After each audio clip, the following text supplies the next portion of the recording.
Is your domain in your domain?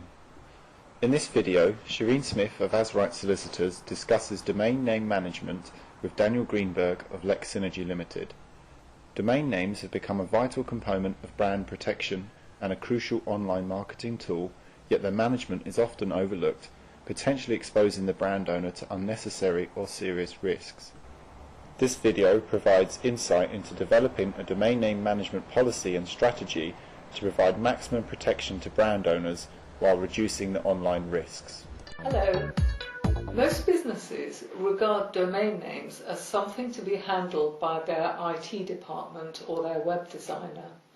However, domain names are an important part of your branding and how your customers find you, so it's really important to take control of them yourself.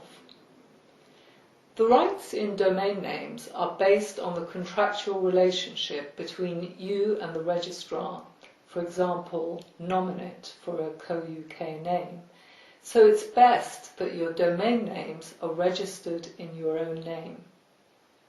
Now, managing domains should be the direct responsibility of whoever handles your trademarks. It needs to be done correctly by a person who has knowledge of intellectual property law. Otherwise, it could lead to serious problems. Now, Daniel, could you please explain the technical side of how domain names work?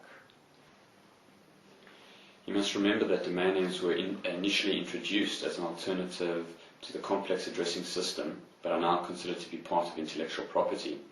A domain name is the address of a website, for example, like synergy.com.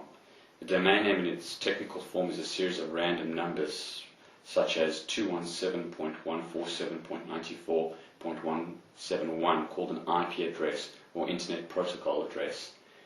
The IP address, when entered into the address bar of a web browser, will take you to lexsynergy.com. Since the numbering system is confusing, difficult to remember, and discourages Internet use, domain names were developed instead. An IP address can be compared to an individual's identity number, while a domain name can be compared to the individual's personal name. Some startups get a false sense of security from the first-come, first-served basis of domain registration. However, domain registrations can be cancelled if someone else has a strong enough right to the trademark. So it's always advisable to check the trademark registers before deciding on a name, even if the domain name was available for you to register. In practice, it's difficult to find good names which are available as domain names and are not already trademarked. As the principal domain name you choose for your business is the one that will get you search rankings on Google, it's important to choose the name carefully. Making changes later loses the value of links and other benefits you may have generated from your online presence up to that point in time. It takes a lot of time and skill to minimize these losses, so better to get it right from the beginning. Daniel, can you add your thoughts as to which domains a business should register when they first start up? As soon as you've decided on a name and the trademark search has been completed, you should begin registering domain names. If you are a small business, and try to at least get a top-level domain such as .com, .net and .co.uk. If you can get most of the domain names you want and you find that the .com is owned by a domainer who's not doing much with it, then and the domain name is coming up for renewal soon, the chances are that the domain name will be deleted. If you place it on a back order, you may be able to snap the domain name up. It also depends on how many people have also placed the domain name on the back order. If more than one back order has been placed on a domain name with the same provider, the domain name will then be placed into an auction and sold to the highest bidder. In order to ensure that our clients have a greater chance of securing the domain names, we often place the domain name on our back order service together with third parties. So far, with this approach, we've had a 97% success rate.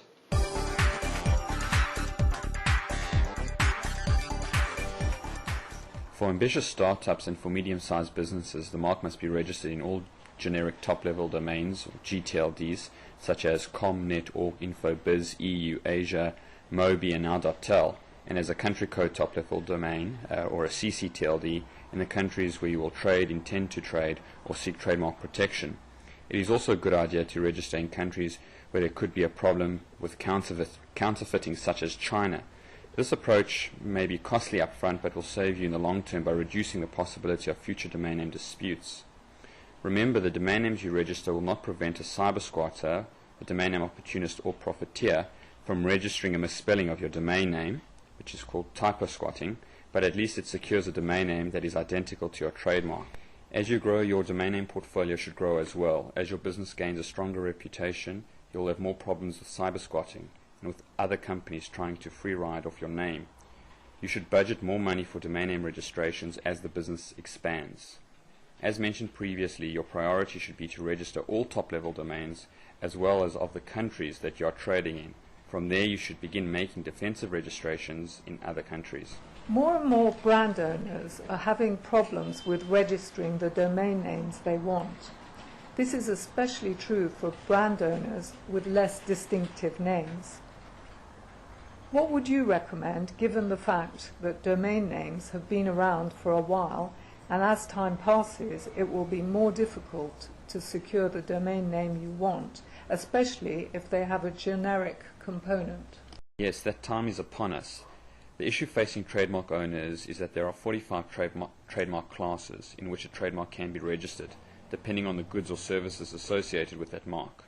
Notwithstanding overlaps in these 45 classes, it's technically possible to register identical marks in each class.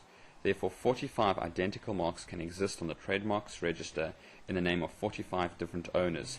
If this is assumed for 100 countries, then technically 4,500 identical trademarks may be lawfully registered. Yet only one trademark owner will manage to secure registration of .com and .co.uk domain name. Many businesses wonder when they should register their domain names and whether they should apply for their trademarks first. Their instinct is to register domain names first and then register the trademark. Daniel, what are your thoughts on this? And in particular, could you tell us a little bit about what has been happening with cyber squatting and trademark applications? Yes, as soon as people have a trademark search, they should register their domain names. There are domain name opportunists or cyber squatters who will search at trademark databases for recently filed trademark applications and then register the corresponding mark as a domain name. Even if they receive a lawyer's letter threatening action, the cyber squatter will make money on the deal. It is my experience that the cyber squatter will usually agree to cooperate provided the costs are covered, which are invariably inflated. Let's assume he asks for £100. Most trademark owners would pay this, as it is cheaper than following the legal route. If a co.uk costs approximately £20 to register, the cyber squatter has made a nice profit, which when multiplied by numerous domain names is not a bad business.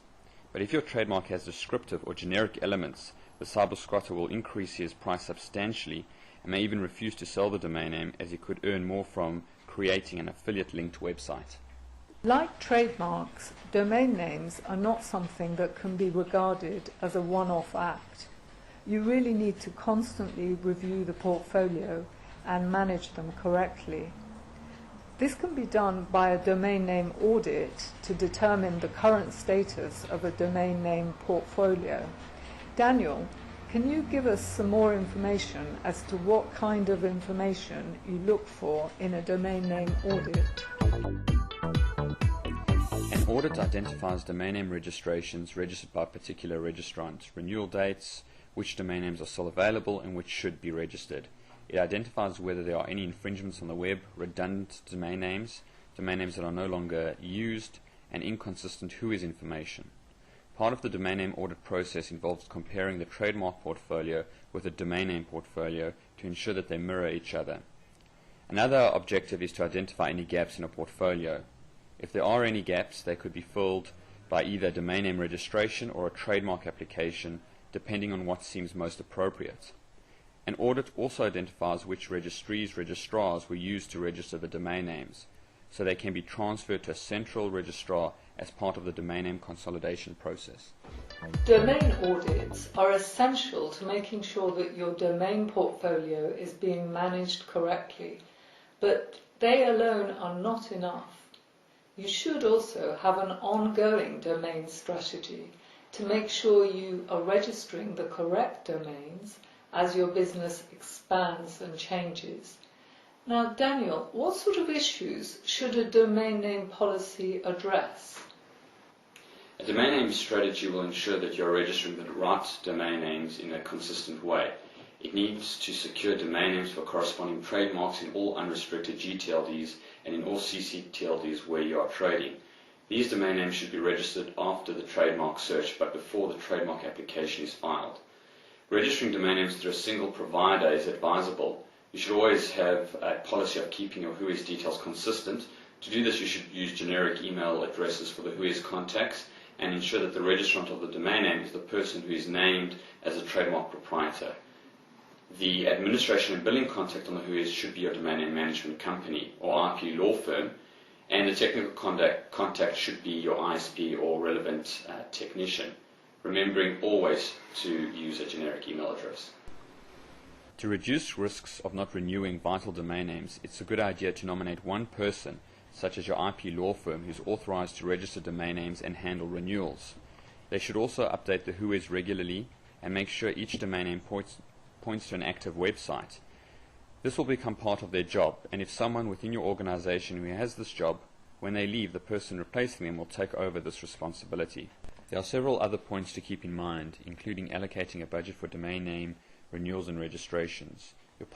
Your policies should also cover how you'll monitor for infringing registrations and misuse of your trademarks on the internet.